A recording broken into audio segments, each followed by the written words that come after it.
No child left behind. No child left behind. What comes to mind when you hear these words?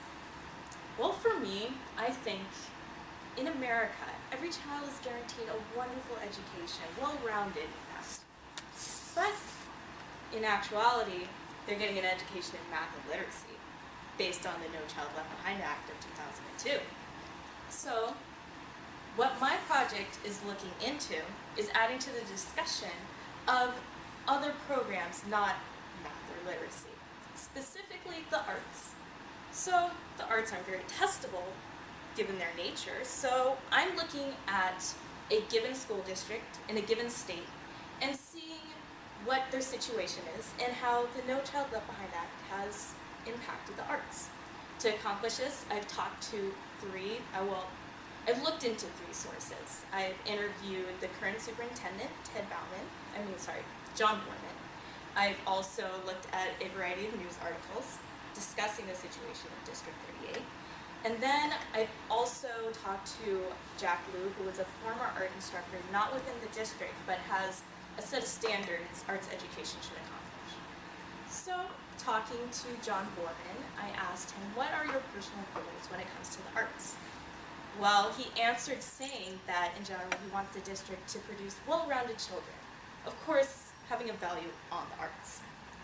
Well, in that case, he also described that the arts have been able to flourish more in his district compared to other districts because we have higher standardized testing scores. Well, what does that mean if someone has low testing scores? Does that mean that the arts are diminished? Where do they stand?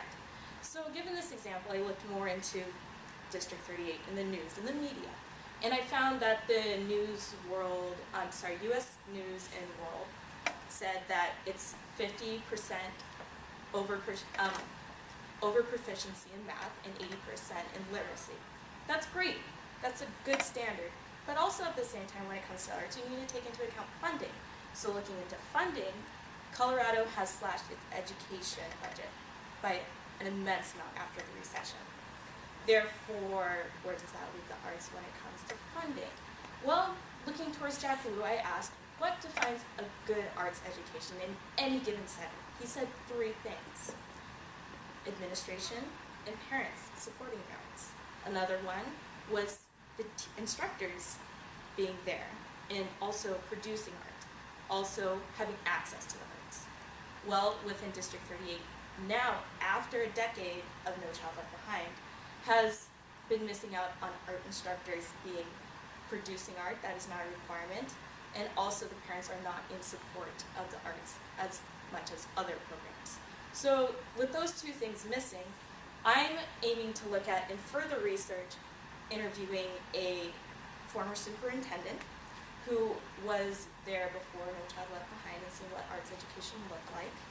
And also, I'm going to talk to a current art instructor and a current standardized testing instructor within the district. So, I hope to show that all kids can get a well-rounded education in America based on this example. Thank you.